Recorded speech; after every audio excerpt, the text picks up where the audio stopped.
kasih Bapak telah menyempatkan waktu pada kami. Kami di sini merupakan mahasiswa dari FPB dan kami di sini merupakan mahasiswa yang sedang mencari ilmu dan ingin meminta informasi dari Bapak dan juga ilmu dari Bapak tentang keamanan dari perkapalan. Nah, jadi di sini kami dari kelompok dengan tema yang ingin mengetahui tentang keamanan kapal dan juga tentang keselamatan bagi para awak kapal.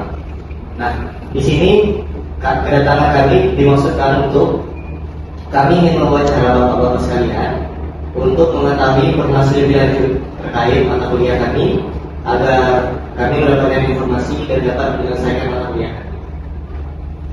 Nah, baik, pertanyaan pertama itu langsung saja ya Bapak. Nah, pertanyaan pertama itu bagaimana peran Polri dalam menjaga keamanan maritim khususnya di wilayah perbatasan dan laut teritorial di Indonesia? Terkait peran kami pada umumnya melakukan seperti yang dilakukan Polri itu seperti kegiatan patroli geologis, ya, patroli. Jadi kita di wilayah perairan Babel ini kita memiliki beberapa pos kapal yang tujuannya adalah melakukan patroli di seputaran laut teritorial Indonesia. Karena kewenangan Polri itu hanya 12 mil perairan. Nah, terkait dengan temuan adanya suatu pelanggaran ataupun suatu tindak pidana, itu kita berperan untuk mencegah terjadinya tindak pidana. Dan bila menemukan tindak pidana, kita juga punya peran untuk melakukan penegakan hukum.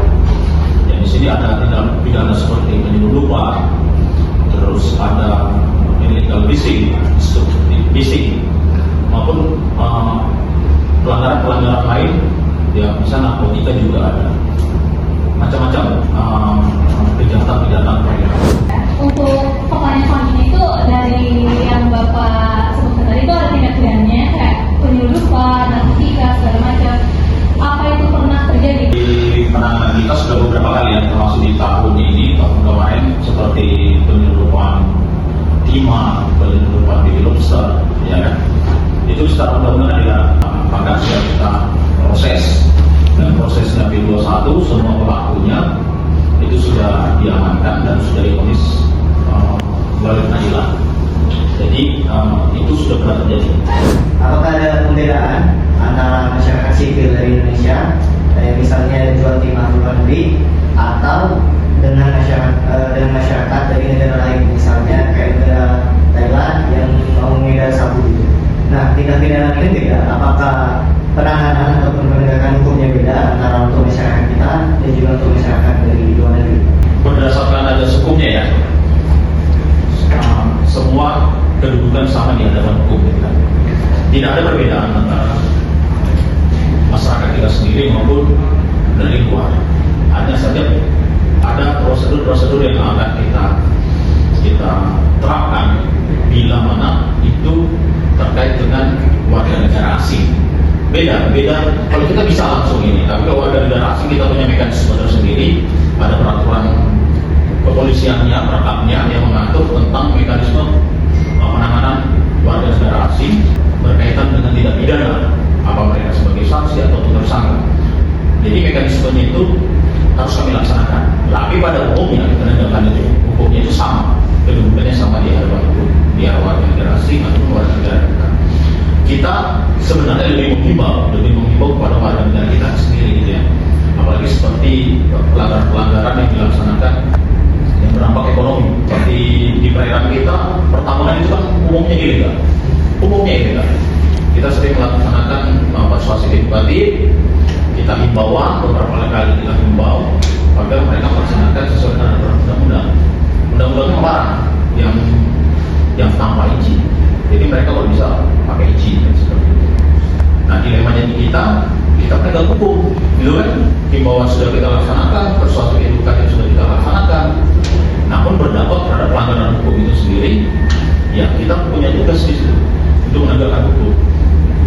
Namun ya tidak serta-merta kepolisian itu selalu menegakkan hukum menjadi sebagai tujuan daripada kepastian hukum. Ya, kita juga melihat kemanfaatan, gitu kan. Seperti sekarang ini kayaknya penegakan hukum di sektor pertambangan sekarang ini ya, kita lihat sendiri dampak ekonomi kita jatuh, gitu kan. Kita mengabaikan tugas kita, tapi kita melihat juga dampak sosial dari manfaat kita masyarakat kita. Kalau dari segi pemantauan itu, dari segi intelijennya ataupun dari pokoknya intinya pemantauan itu gimana itu? Kalau untuk segi pemantauannya itu, kita kan di masing-masing wilayah itu seperti di Semalian, di Mentok itu kita ada pos untuk standar kapal. Nah dari anggota itu mereka kan ada kegiatan sambang. Nah dari situ nanti didapat informasi dari masyarakat, gitu kan. Terus juga kita juga ada intel air. Ya, kita ada seksi intel air juga dari Sudikaku. Nah itulah yang ini mengumpulkan informasi di mana yang sering terjadi tindak pidana, ya kita patroli. Kalau yang dibutuhkan ya kita laksanakan penegakan hukum. Karena kita dapat membedakan antara kewenangan Laut, Bakamla dan TNI AF dalam melakukan perlindungan terhadap wilayah laut kita. Nah, di sini kan mungkin bisa terjadi tumpang tindih dalam kewenangan maupun tugas dan fungsinya. Nah, sejauh mana kewenangan Laut dan apa perbedaan antara Laut, Bakamla dan TNI Angkatan Laut? Jadi ini terkait dengan ini ya, tugas kita. Kalau kami sih dari Polair itu sudah pasti Polri ya, terkait dengan keamanan dalam negeri. Sementara kalau tugas daripada TNI Angkatan Laut ya kan, atau Bakamla itu terkait dengan pertahanan dalam dan luar negeri, dari dalam maupun dari luar negeri, ancaman dari dalam negeri maupun dalam luar negeri. Angkatan Laut biasanya bertugas di zona JT tapi ataupun di laut Indonesia, sedangkan kita terbatas di keamanan laut kita di laut teritorial 12 mil laut ya, dari terhitung pasang surut dan seperti itu. Jadi kalau perbedaan itu jelas keamanan dan pertahanannya. Namun bagaimana kita melaksanakan ini, bisa saja tumpang tindih dalam hal kegiatan di lapangan. Kita pada intinya kami instansi ini berkoordinasi, itu tidak ada masalah. Mereka mengamankan yang mana itu domainnya kita. Nanti mereka juga kalau ini terkait keamanan, adanya tindak pidana, mereka juga berkoordinasi dengan kita terkait dengan proses penegakan hukumnya. Karena penyidik Polair gitu kan, penyidik Polair. Bakamla juga bisa, tapi Bakamla pada umumnya juga menyerahkan kepada kita terkait proses penanganan penegakan hukum. Jadi adik-adik di sini terkait tugas fungsinya kita sudah memiliki masing-masing peran masing-masing di situ. Namun yang perlu kita laksanakan di lapangan adalah sinergitas. Karena kami juga nggak bisa menjangkau hal-hal yang makanya butuh kerjasama dari Bakamla. Mereka juga informasi dari mereka juga banyak ke kita. Jadi hubungan kita itu bagus dengan TNI, dengan Bakamla ataupun instansi lain seperti Desa Bandar, bahkan dengan wilayah di luar Bogor juga. Nah, kita sinergitas juga dengan daerah-daerah Kepri yang berbatasan dengan kita. Berbatasan dengan kita itu kita selalu punya hubungan. Jadi tidak sedikit juga informasi dari mereka. Jadi ada yang sudah lewat wilayah mereka hubungan ke kita. Ini ada informasinya kapal asing umpamanya gitu kan, atau suatu kapal yang diduga targetnya mereka membawa narkotika. Mereka tidak bisa lagi, udah sampai di bubble gitu kan, wilayah hukumnya mereka sudah tidak bisa lagi melakukan penegakan di wilayah kita. Walaupun pengejaran itu ataupun asal dari kejahatan itu dari wilayah mereka sudah berupaya. Nah, mereka koordinasi dengan kita amankan di sini juga pernah gitu kan, kita amankan, ya kita intinya sinergitas dengan mereka dan mereka juga tahu. Jadi kita kadang mereka masuk sini, kita juga informasi dari mereka. Terus pandangan Pak Airut, apa langkah konkret yang perlu dilakukan pemerintah itu untuk meningkatkan keamanan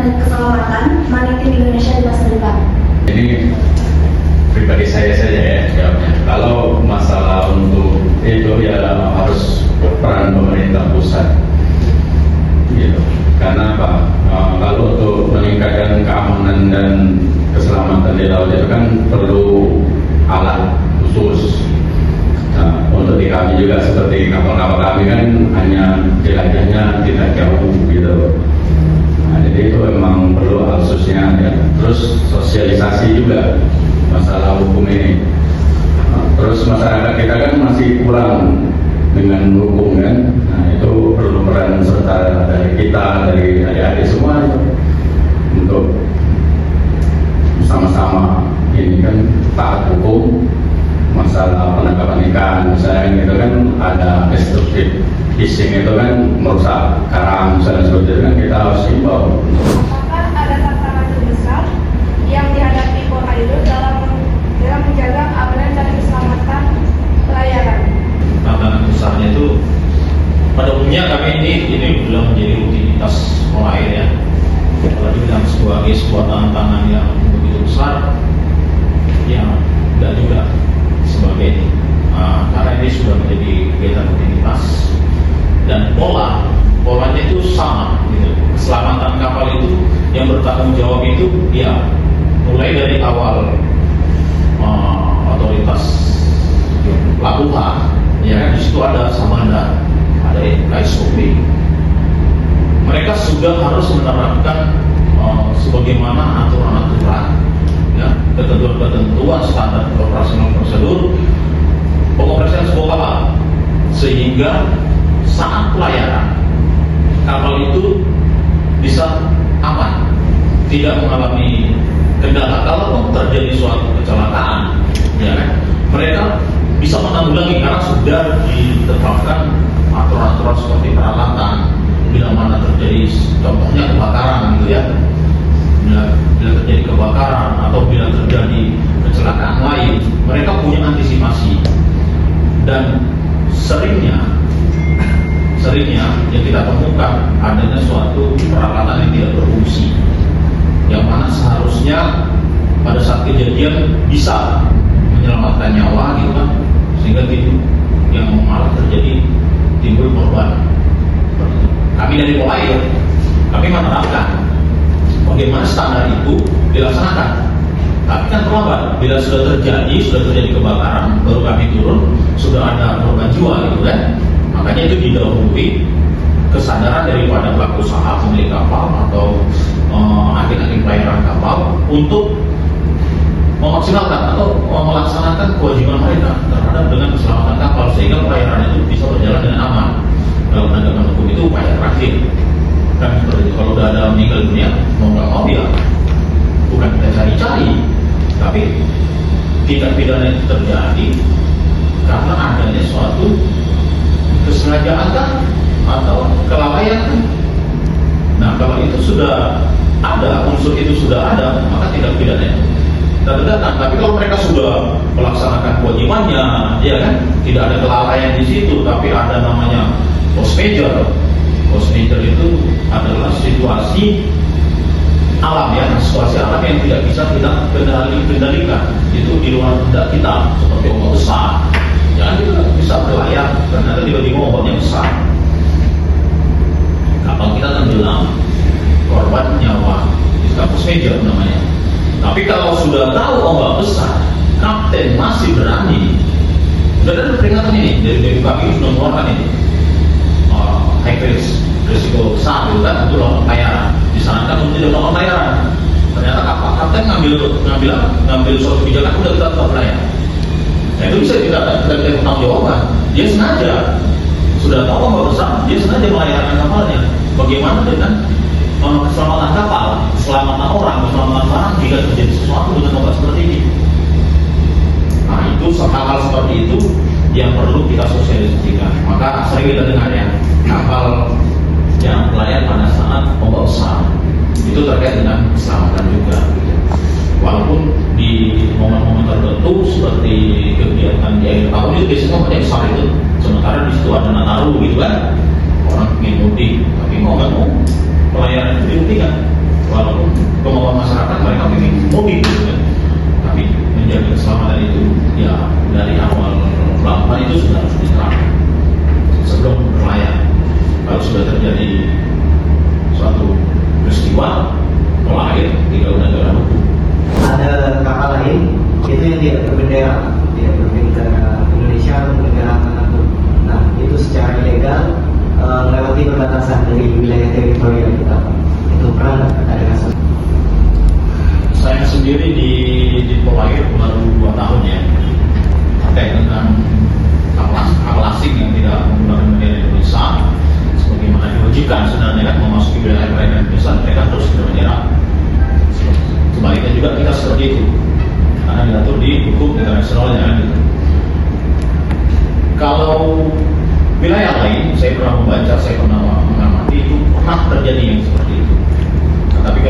saya sendiri belum pernah menangani perkara itu. Tapi jelas kalau memang undang-undang sudah mengatur bila mana itu terjadi, ya tetap kita lakukan penegakan hukum terkait dengan aturan itu. Baik Pak, bagaimana cara Polairut menanggulangi kecelakaan laut atau peristiwa kapal tenggelam secara cepat dan efektif, terutama dalam situasi darurat yang seringkali terjadi jauh dari pantai? Serta bagaimana koordinasi yang dilakukan dengan instansi lain seperti Basarnas atau TNI AL untuk mempercepat proses evakuasi dan penyelamatan korban? Terkait dengan kecelakaan kapal ini yang berada di wilayah perairan yang jauh, itulah tadi pada umumnya kita mendapatkan informasi. Satu, dari kegiatan patroli rutin kita yang ada di beberapa wilayah. Kita bakal hitungkan boleh dikatakan wilayah perairan ya, wilayah perairan, dan kapalnya pun tidak sedikit yang melakukan pelayaran di sini. Kalau terjadi apa di sana kecelakaan, tanggap darurat kita seperti apa kan itu? Biasanya kita sinergitas langsung dengan kita melakukan koordinasi langsung dengan pihak Bakamla seperti itu kan. Terus kita melakukan Basarnas, kita dilibatkan dalam kegiatan pencarian. Ya, upaya yang kita laksanakan yang membantu mengevakuasi. Kalau informasi itu ya bisa kita dapatkan dari, biasanya kalau terjadi kecelakaan itu tidak lama itu masyarakat atau nelayan itu akan melaporkan, dan kita terbantu dengan peran aktif daripada masyarakat nelayan yang memberikan informasi itu bila mana sudah terjadi kecelakaan. Jadi penanganan kita, kalau wilayahnya di Belitung, maka kita menggerakkan, kita di Direktorat Pembinaan, di sana ada Satpol Air, Polres. Ya kita kalau wilayah di Belitung, lebih dekat di Belitung katakan seperti itu, atau 60-70 mil dari Belitung, kalau kita dari sini kan jauh, ya kita menggerakkan personil yang ada di sana dengan dengan melibatkan Basarnas yang ada di sana, dengan melibatkan angkatan laut yang ada di sana. Jadi kalau koordinasinya ya itu rutinitas kita, dan kegiatan mereka kita hadir dalam kegiatan kita, mereka juga kita undang untuk bagaimana kita bisa saling bahu-membahu di dalam tugas pokok fungsi kita. Kalau misalkan terjadi tindak pidana di laut, misalkan di kapal bagi di laut sebenarnya, itu tuh selain dari laporan yang kata Bapak tadi, dari sisi sistem intelijen itu apa ada radarnya untuk mengawasi atau satelitnya? Jadi semua tindak pidana itu kita memasang jaringan intelijen ya. Jadi sistem kerja kepolisian itu nggak bisa kita sendiri itu langsung tahu adanya suatu tindak pidana di wilayah Pahit sana gitu kan. Pahit itu wilayah Mentok ya, wilayah Mentok Barat gitu. Tapi kita punya jaringan rekan kita di sana gitu, masih baik masyarakat yang memberikan masukan, karena bagaimana kita membina jaringan, bagaimana kita membentuk jaringan sehingga kita bisa mengantisipasi, karena umumnya juga mereka dirugikan, ya mereka juga kayak penyeludupan itu secara ini kan kerugian negara, jadi berdampak kepada kita masyarakat juga sebenarnya kerugiannya.